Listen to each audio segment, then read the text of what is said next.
Hello dears, welcome back career with Om. आज हम आप लोगों के लिए टेंस तो समाप्त हो गया, लेकिन जो आपके एग्ज़ाम में कभी कभी पूछा जाता है, लगभग पूछा ही जाता है, kinds of sentences and classes.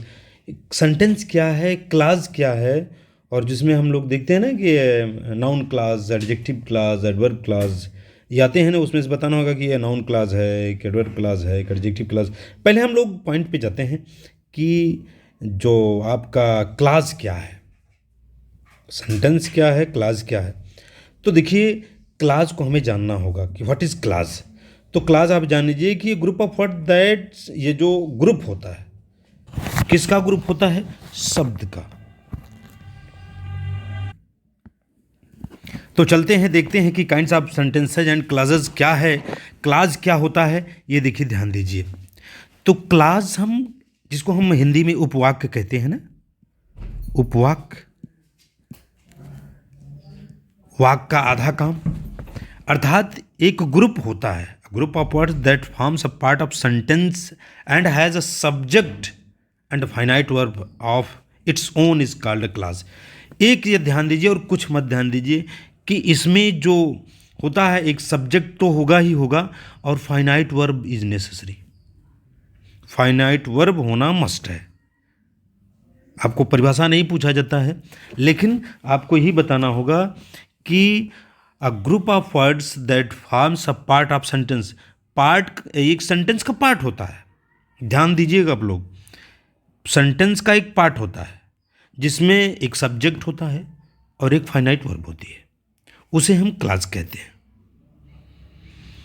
और देखा जाए क्लास में, भाई number of finite verb is a sentence joined bye conjunctions determinants and number of classes. तो इसमें आपका ये हुआ कि उपवाक्य क्या है। उपवाक्य को हमें यही ध्यान देना है कि व्हाट इज उपवाक्य। एक सब्जेक्ट होता है और एक फाइनाइट वर्ब होनी नेसेसरी है। मतलब अगर एक क्लास है तो उस क्लास में फाइनाइट वर्ब का होना मस्ट है। This is a class.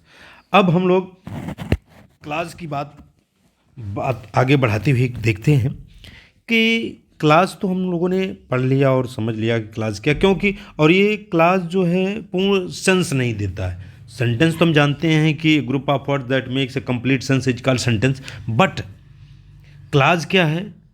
Not complete sense, complete sense नहीं देता है। But one subject, a subject and a finite verb is necessary in class is called class. उसे हम क्लास कहते हैं। क्लास में इतना होना मस्ट होता है। ओके, इतनी बात समझ में आ गई। अब हम लोग ये ध्यान देंगे कि जो काइंड्स ऑफ सेंटेंसेज है, जो काइंड्स ऑफ सेंटेंसेज की बात कर रहे हैं, तो आप लोगों ने पढ़ा होगा कि काइंड्स ऑफ सेंटेंसेज में और भी आपने देखा होगा कि assertive sentence, interrogative sentence, imperative sentence, ये सब आपने पढ़ा है। लेकिन यहाँ हम लोगों को ये नहीं पढ़ना है। यहाँ पढ़ना है कि एक तो होता है सिंपल सेंटेंस। जो तीन काइंड होते हैं, एक होता है सिंपल सेंटेंस, और एक होता है कॉम्प्लेक्स सेंटेंस, और एक होता है कंपाउंड सेंटेंस। ये ध्यान देना है कि सिंपल सेंटेंस क्या है, कॉम्प्लेक्स सेंटेंस क्या है, और कंपाउंड सेंटेंस क्या है। ये बहुत ही नेसेसरी है, यू हैव टू नो। क्यों? क्योंकि ये कभी कभी पूछा जाता है, सेंटेंस दे दिया जाता है और पूछा जाता है कि कॉम्प्लेक्स सेंटेंस है कि सिंपल सेंटेंस है या कंपाउंड सेंटेंस है, तो एक नंबर तो वैसे ही चला जाएगा, मतलब एक क्वेश्चन तो वैसे ही चला जाएगा, 4 नंबर आपका। इसलिए हम ये ध्यान दें कि कंपाउंड या कॉम्प्लेक्स या सिंपल ये हैं क्या, इनके बारे में एक एक करके हम लोग पढ़ते हैं और इनसे एग्जाम्पल भी हम लोग देखेंगे। आज मैं आपको ये बता के रहूँगा कि हाँ, हम सेंटेंस जो क्लास आते हैं, बहुत लोग कंफ्यूज हो जाते हैं। लोगों ने कहा हमसे कि सर थोड़ा सा क्लास बता दीजिए कि क्लास क्या है और सेंटेंस क्या है। तो वो हम आप लोगों को बताने जा रहे हैं कि हम लोगों को कैसे जानना है कि जो सेंटेंस में है वो सिंपल सेंटेंस क्या है, कॉम्प्लेक्स सेंटेंस क्या है, या कंपाउंड सेंटेंस क्या है। इस चीज़ों को हम लोगों को ध्यान देना है। ओके, तो देखिए, पहला जो हम लोग ध्यान देंगे, सिंपल सेंटेंस की बात करेंगे कि सिंपल सेंटेंस हमारा है क्या। तो सिंपल सेंटेंस में ये जान लीजिए कि जो साधारण सेंटेंस है, तो साधारण में आप ये भी जान लीजिए कि उसमें कोई भी सिर्फ इंट्रोगेटिव नहीं होना चाहिए। सिंपल में ये है कि ये और अलग से कंपाउंड या कम्प्लेक्स अलग से जो वर्ड होते हैं ज्वाइंड नहीं किए जाने चाहिए। जो कनेक्टिव वर्ड हैं, कनेक्टिव वर्ड में नहीं जुड़ने चाहिए, चाहे वो कंपाउंड हो चाहे कम्प्लेक्स हो। इसमें कनेक्टिव वर्ड नहीं होता है, अपने में पूर्ण होता है। तो सिंपल सेंटेंस जैसे हम उसे कहते किसे हैं, साधारण सेंटेंस है क्या? तो सिंपल सेंटेंस वो है, इसमें क्या है कि sentence which has only one finite verb, जिसके पास केवल वन फाइनाइट वर्ब हो, और अगर ज़रूरत है तो नॉन फाइनाइट वर्ब भी हो सकती है, फाइनाइट वर्ब भी। अब अगर आप लोग ये ना जानते हो कि फाइनाइट वर्ब क्या है, नॉन फाइनाइट वर्ब क्या है, तो देखिए फाइनाइट वर्ब एक होता है ना वर्ब के, अगर ना समझ में आता हो तो थोड़ा सा मैं आप लोगों को बता देता हूँ। वर्ब दो टाइप के हो गए आपके, वर्ब दो टाइप के हो गए। कैसे? एक हो गया आपका फाइनाइट और एक हो गया non finite. Okay, non finite. अब फाइनाइट क्या है ये जान लीजिए कि भाई फाइनाइट फाइनाइट मैं कह रहा हूँ, but you don't know what is the finite verb. तो फाइनाइट वर्ब होता है जो कर्ता तथा टेंस के अनुसार अपना रूप बदल ले।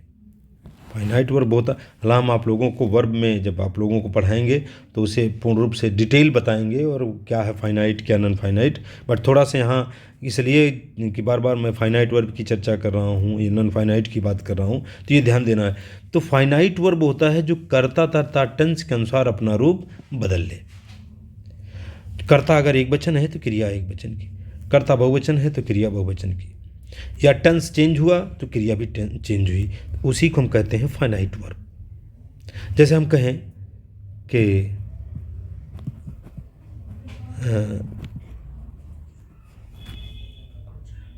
ये ध्यान दिया जाए कि he likes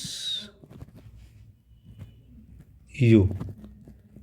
okay, he likes you एक वचन करता, क्रिया एक वचन की। अगर हम कह दें दे, तो दे लाइक यू। क्यों? अब कर्ता बहुवचन हुआ तो हमारी क्रिया एक बहुवचन की हो गई, कर्ता एक वचन था तो क्रिया एक वचन की हो गई। अगर इसे बहुवचन बनाना, इसे टेंस में चेंज करना है तो दे लाइक्ड का प्रयोग हो गया, दे लाइक्ड यू। ओके, यही ध्यान देना है। जैसे हम कहें कि this is a dog, this is a dog हो गया, तो इसका यहाँ क्या, ये फाइनाइट वर्ब के रूप में होता है, जो कि इसे हम यहाँ लिंकिंग वर्ब ये होती है, इज यहाँ लिंकिंग वर्ब होती है, और ये फाइनाइट की चीज़ होते हैं। तो फाइनाइट में ये सारी चीज़ें आती हैं, क्योंकि फाइनाइट वर्ब के जो आपके दो प्रकार होते हैं, एक मेन वर्ब होता है, एक ऑक्सिलरी वर्ब होता है। मेन वर्ब में आपका फिर ट्रांसिटिव इंट्रांसिटिव की बात हुई, फिर आपका इसमें आपका हो जाता है कि इसमें आप जैसे फाइनाइट में आप जब आते हैं तो ऑक्सिलरी वर्ब में आप आते हैं तो एक होता है primary, auxiliary, models and marginal, ये तीन हो जाते हैं। फिर इसके बाद हम नॉन फाइनाइट की बात करते हैं। तो नॉन फाइनाइट का मतलब है एक फाइनाइट हुआ तो आप फाइनाइट जान गए कि क्या था। तो नॉन फाइनाइट वर्ब जो हो गया, ये कर्ता और टेंस के ऊपर इसका कोई असर नहीं पड़ता है, ज्यों कहते हैं उस पर वो वर्ब वैसी ही रहती है। जैसे हम कहें, एग्जाम्पल देखिए आपके सामने लिखा ही हुआ है।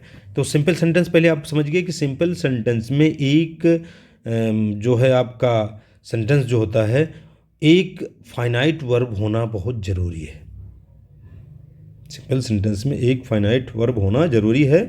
अगर इट में हैव नॉन फाइनाइट वर्ब्स तो इट रिक्वायर्ड, अगर इसे ज़रूरत है तो हम इसे नॉन फाइनाइट वर्ब भी लगा सकते हैं, अदरवाइज एक तो फाइनाइट वर्ब बनती है। जैसे यहाँ देखिए लिखा हुआ है सी इज़ वॉकिंग। अब यहाँ जो फाइनाइट वर्ब की बात आई, एक वचन था, इज का प्रयोग हो गया।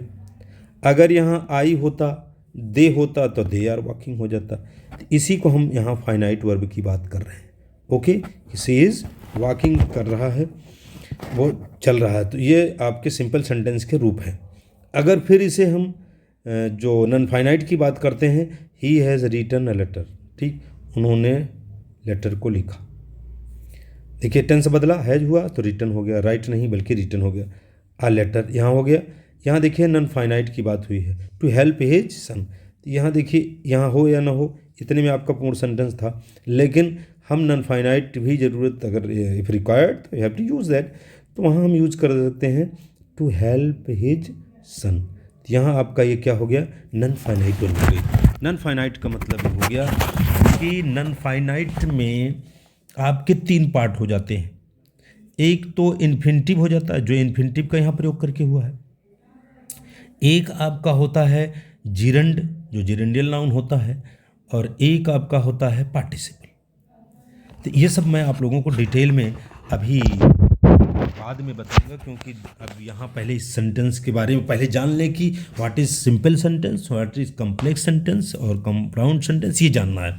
तो चलते हैं हम लोग ये ध्यान देते हैं कि कैसे क्या करना है। तो यहाँ तक आप लोगों को समझ में आ गया कि व्हाट इज़ सिंपल सेंटेंस।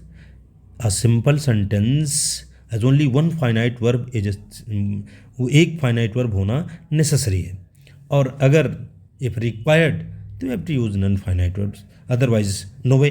तो हम चलते हैं कॉम्प्लेक्स की बात करते हैं। तो इसमें आप जान गए, इसमें कोई कनेक्टिव वर्ड नहीं होता, लेकिन अब कॉम्प्लेक्स सेंटेंस जो है इसमें 2 क्लास हो जाते हैं। एक तो आपका हो जाता है प्रिंसिपल क्लास, जिसको हम मेन क्लास कहते हैं, और एक होता है आपका सबऑर्डिनेट क्लास। अब सबऑर्डिनेट क्लास हम एक से अधिक भी कर सकते हैं, लेकिन एक नेसेसरी है। एक तो आपका जो प्रिंसिपल क्लास होता है, जैसे हम प्रिंसिपल क्लास की बात करें तो एक तो आपका प्रिंसिपल क्लास हो ही गया, और एक सबऑर्डिनेट क्लास हो गया। ओके, प्रिंसिपल क्लास हुआ, एक सबऑर्डिनेट क्लास हुआ, ये ध्यान देना।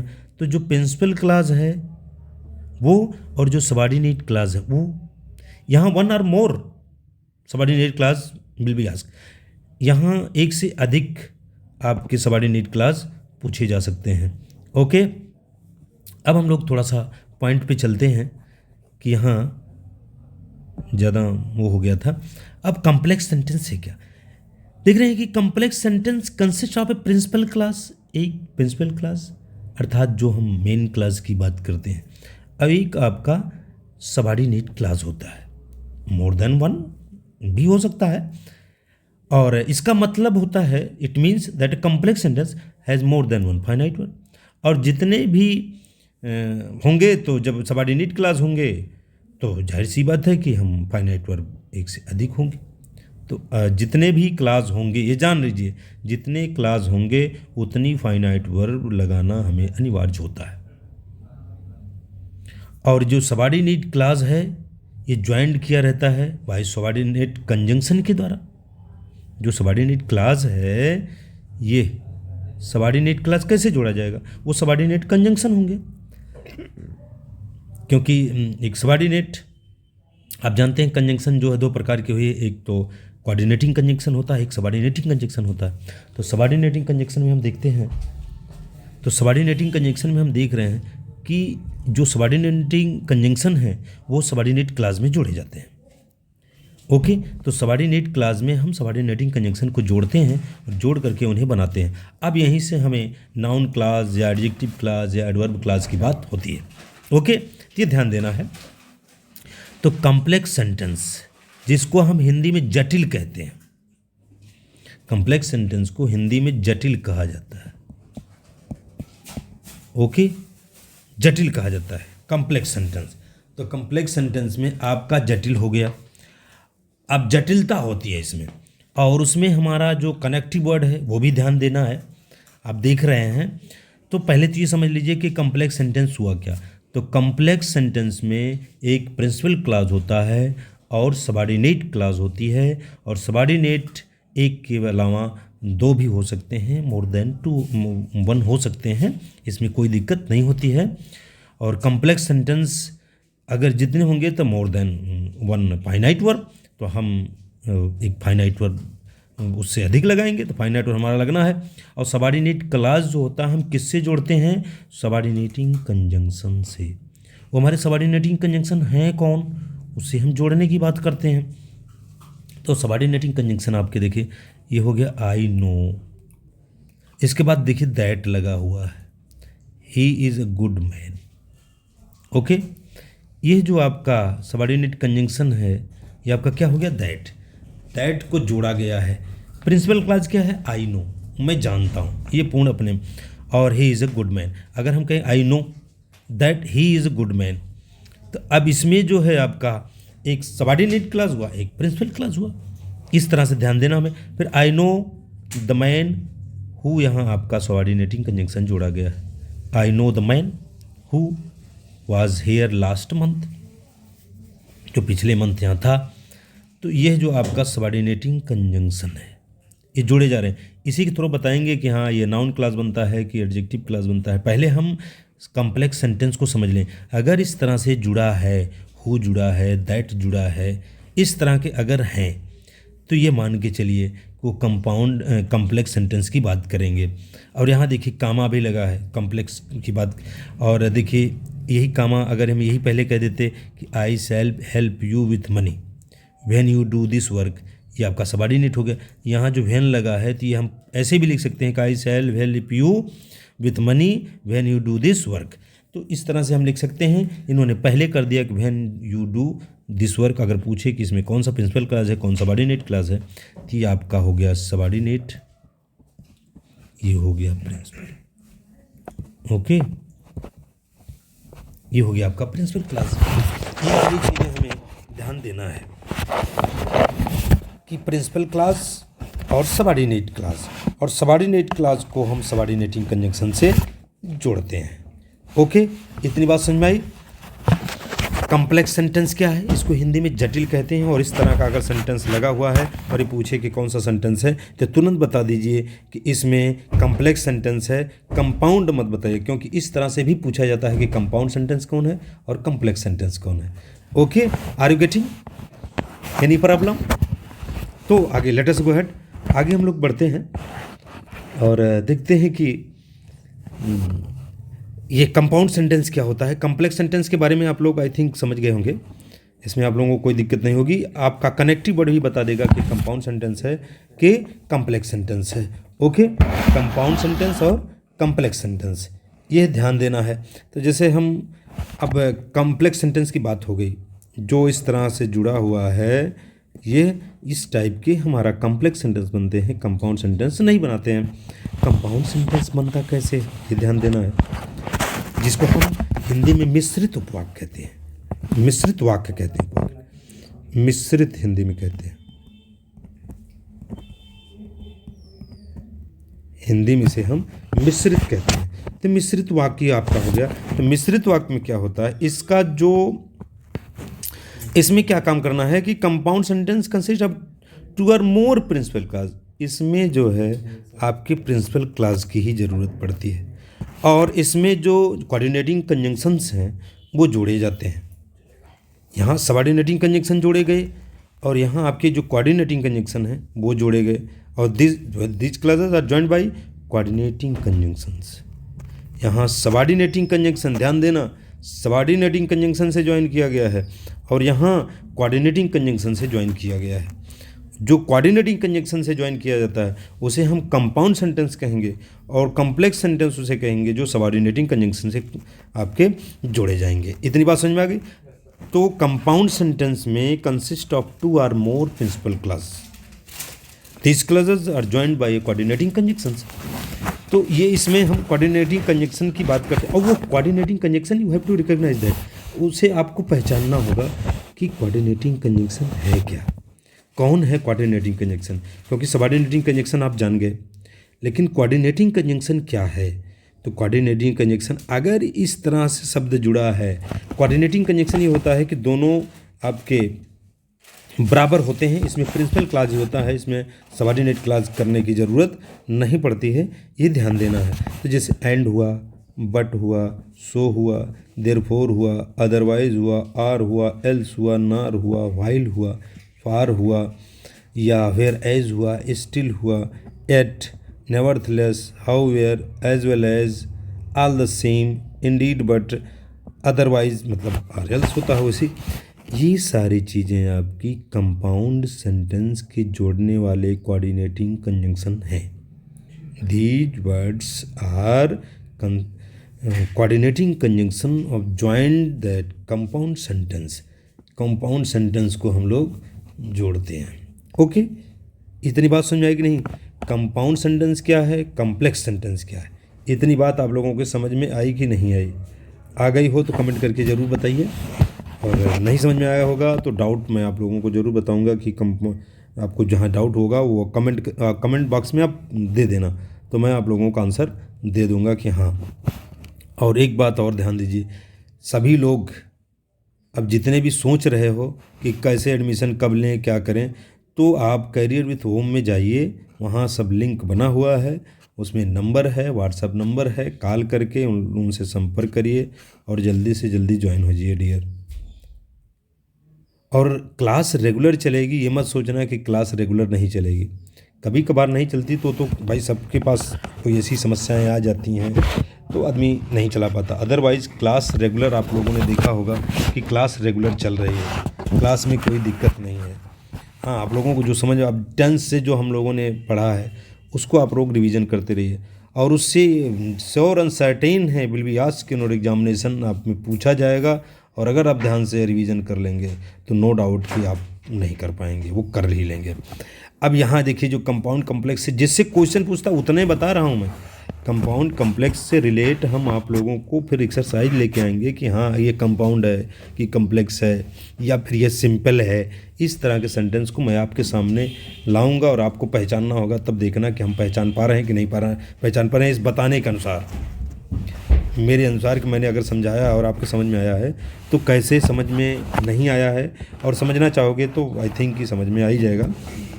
एनीवे, तो कंपाउंड सेंटेंस वो होता है जो इसमें चाहे वो 2 और मोर प्रिंसिपल क्लास होते हैं, इसमें एक क्लास की बात नहीं, 2 और मोर प्रिंसिपल क्लास हो सकते हैं, लेकिन एक क्लास की बात नहीं होती। एक क्लास आपका कॉम्प्लेक्स में होता है, मेन क्लास होता है, और जो है आपके इसमें कंपाउंड में नहीं होता है। तो ये ध्यान रखिए कि दैट है, हु है, विच है, व्हेन है, वेयर है, इस तरह का अगर जुड़ा है तो वो कंपाउंड कॉम्प्लेक्स सेंटेंस आपका है, और अगर ये शब्द जुड़े हैं ये सारी चीज़ें तो आपके ये कंपाउंड सेंटेंस है। ओके, तो कंपाउंड सेंटेंस यहाँ देखिए, जो क्लासेस आप compound sentence are called coordinating clauses. जैसे अब एंड जोड़ दिया आपने, A B principal clause, A B principal clause, दोनों आपके प्रिंसिपल क्लास हैं। आप जैसे ही कोऑर्डिनेटिंग कंजंक्शन पढ़ेंगे तो जो 4 प्रकार के होते हैं आपके, चाहे इलेटिव हों, चाहे कमुलेटिव हों, चाहे वो एडवर्सिटिव हों, इस तरह के हैं सब आपके। तो वो अब इस तरह से आपके देखिए एक दूसरे के इक्वल है ना, इक्वलिटी है। तो माई ब्रदर केम, मेरा भाई है, यही ख़त्म हो गया, लेकिन एंड जोड़ दिया, he handed over money to me, और उन्होंने मुझे मनी जो है हैंड कर दिया। ओके, तो यहाँ एंड अगर ये पूछे कि ये सेंटेंस क्या है तो सीधा सीधा आप लोग लिख दीजिए कि यहाँ कंपाउंड सेंटेंस है। ओके, तो कंपाउंड सेंटेंस हो गया, यहाँ कॉम्प्लेक्स लिखने की जरूरत जरा सा भी नहीं, आँख मूंद के आप लिखिए। जैसे हम सी इज रिच कह रहे हैं, धनी है, but she is not vain, rich है घमंडी नहीं। तो ये ध्यान देना है कि यहाँ जो लेकिन है बट है, इसमें अब इक्वलिटी की बात करें, रिच भले है लेकिन ऐसी कोई बात उसके अंदर नहीं है। अब रिच की बात हुई और किस से जोड़ा गया, आपका बट से जोड़ते हैं या और से जोड़ते हैं। She is rich but she is not vain, speak और यू विल डाई, बोलो या मर जाओ। ओके, बोलो या मर जाओ।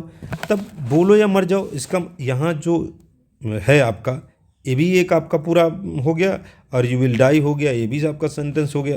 तो ये हमारे सब प्रिंसिपल होते हैं, यू स्पीक और यू डाई दोनों हो गए। तो दोनों क्लास सिमिलर होते हैं और जो सेंटेंस सिमिलर होते हैं, और उसमें हम आर से, बट से, एल से, अदरवाइज से, एंड से जोड़ते हैं, ना कि दैट से, विच से, हु से, व्हेन से नहीं जोड़ते हैं। अगर ये जुड़ा है तो आप एकदम ये पहचान जाइए कि वो कॉम्प्लेक्स सेंटेंस है, जटिल सेंटेंस है, और इस तरह से जुड़ा हुआ है तो वो आपका कंपाउंड सेंटेंस है। Okay, are you getting? इतनी बात समझ में आ गई? तो अब देखिए आगे ध्यान देते हैं हम लोग, इधर फिर और एग्जाम्पल है। एग्जाम्पल देखें हम लोग, कि she is ill so she will not come, बीमार है लेकिन यहाँ जो है आपका सो लगा हुआ है, तो सीधा हम क्या लिखेंगे, कंपाउंड की बात करेंगे। फिर she is intelligent while her sister is dull, यहाँ वाइल से जुड़ा हुआ है, इसका मतलब हम क्या जोड़ेंगे, कंपाउंड सेंटेंस की बात करेंगे। ओके, और ये जो है it was dark however we went out, अंधेरा जरूर है था लेकिन बाहर गए। तो ये देखिए, ये अपने में सब प्रिंसिपल हैं, इसमें सबऑर्डिनेट कंजंक्शन की जरूरत नहीं है, सबऑर्डिनेट क्लास नहीं है, इसमें सब प्रिंसिपल क्लास होते हैं।